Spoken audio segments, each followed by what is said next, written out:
The Socratic method, the power of questions. Opening scene, silence, wind over ancient Athens. Questions are power, but every kind of power comes with a price. Use them to silence others, and you become a manipulator. Use them to awaken others, and you become a philosopher. 2,500 years ago, in the heart of Athens, a man stood before the crowd, calm, barefoot, unarmed. No sword, no shield, no followers shouting his name. Only words, and behind those words, questions. His name was Socrates, the man who never lost a debate, not because he sought victory, but because he sought truth. Others entered arguments like warriors, ready to strike, to defend, to win. Socrates entered like a mirror, reflecting, revealing, and destroying illusions without raising his voice. He didn't argue. He asked, and in doing so, he changed the meaning of what it means to think. The arena of modern debate. Today, the world has more voices than ever before, billions of them, each one shouting louder, posting faster, replying quicker. But in this noise, something has died. Reason. We debate not to understand, but to win. We fight not for truth, but for dominance. In classrooms, in politics, in workplaces, everywhere, the same mistake. People trade knowledge for noise. But the true master of the mind knows this. The moment you argue, you lose control, because arguments feed the ego. Questions feed the intellect. And so today, we return to the ancient weapon of wisdom. 5 questions forged in Athens, still sharp enough to pierce the pride of any age. The 5 Socratic questions. How do you know that's true? The first strike, simple, almost innocent. How do you know that's true? To ask this is to hold a mirror to belief, because most people don't believe what's true. They believe what's familiar. They believe what they've heard the most, what feels safe, what echoes in the mouths of the many. I heard it somewhere.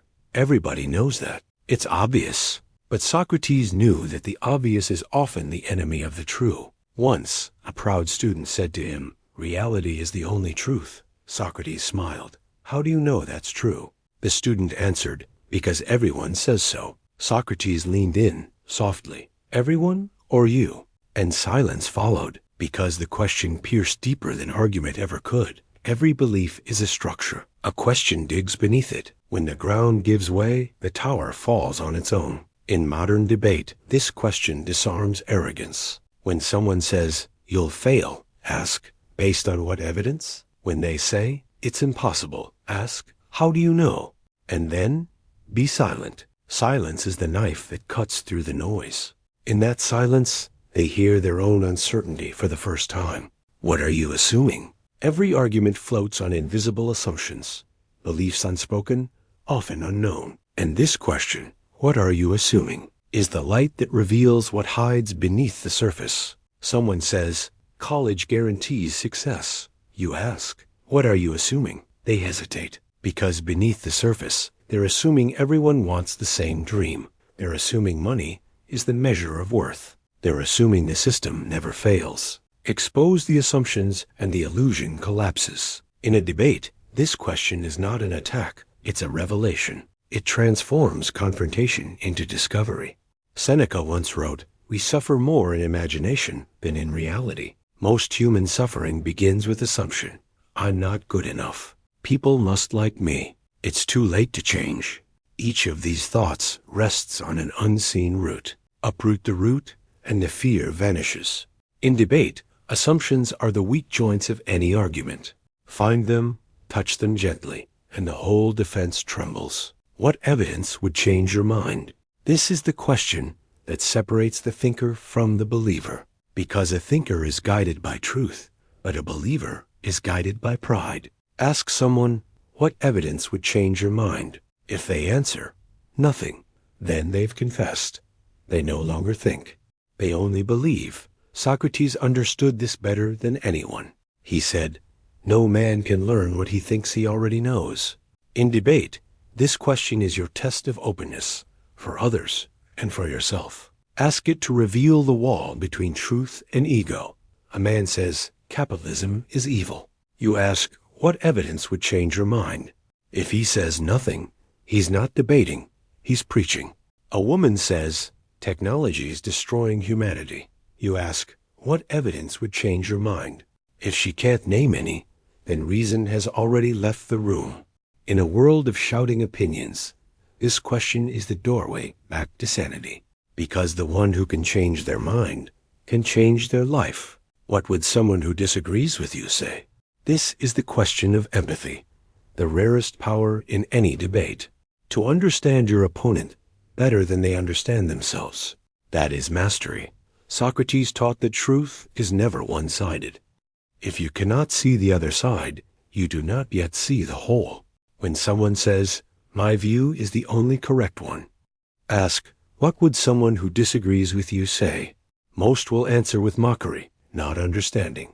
And in that moment, they reveal their blindness. Marcus Aurelius wrote, "To understand another man's argument better than he does himself, that is the height of wisdom." In the heat of a political debate, imagine asking your rival, "If you had been born in my country, would you still think the same?" Or in an argument with someone you love, "If you were me, how would you feel right now?" You see, this question doesn't aim to win. It aims to connect. And the strongest minds are those who can connect across difference. Because only through empathy does logic gain humanity. What would happen if everyone thought like you? This is the final strike, the judgment of universality. The question that tests whether a belief can stand under the weight of the world. Someone says, "It's fine, I only lied a little." Ask, if everyone lied a little, would trust still exist? Someone says, "I only cheated because everyone else does." Ask, if everyone thought that way, who would ever be honest first? This is reductio ad absurdum, pushing a belief to its edge to see if it survives. Marcus Aurelius warned, "What is right cannot be right only for you. It must be right for all." This question takes philosophy and drops it into reality. It drags ideas out of comfort and forces them to live in consequence. If your principle collapses when applied universally, it was never a principle, only self-interest in disguise. The advanced art of questioning. The 5 questions are not weapons, they are mirrors. But wielded with mastery, they can cut deeper than any argument. There are 4 techniques that sharpen their edge. The strategic silence. After you ask, say nothing. Let the silence echo. Most people will rush to fill it, and in doing so, they reveal what they didn't mean to say. The clarification loop. When their answer is vague, ask again. "Can you explain that a bit more?" And again. Each repetition peels away the fog of pretense until clarity stands naked. The example trap.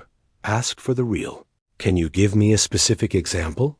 Watch as grand statements dissolve when forced to face reality. The consistency check. "You said this earlier. Now you're saying that. How do they fit together?" No one can outrun contradiction forever. The ethics of power. But with power comes danger. The Socratic method is not for the cruel or the arrogant. It can liberate or it can humiliate. Use questions to enlighten, not to corner, to awaken, not to dominate. Socrates himself was killed not for lies, but for asking too many truths. He faced death calmly, drinking the poison with grace, because he knew, even if the body dies, truth does not. So when you use these questions, remember, you are not there to defeat anyone. You are there to free them and yourself from illusion. The modern application. In the workplace, when you disagree with your team, don't command. Ask, what risks do you see if we tried the opposite?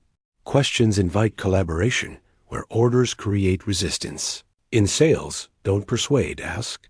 If nothing changes, what will your situation look like 6 months from now? Questions reveal desire faster than persuasion ever could. In teaching or parenting, don't shout, ask. What do you think will happen if you do that again? Reflection plants the seed of maturity. And in love, when tension rises and emotions take control, don't seek victory. Ask softly, what do you need most to feel heard right now? A single sincere question can heal more than 1,000 clever arguments. The final lesson. The Socratic method is not about debate. It's about awakening. To question others is power. To question yourself is enlightenment. The one who asks the right questions no longer fears any answer. Because truth needs no defense. It only needs discovery.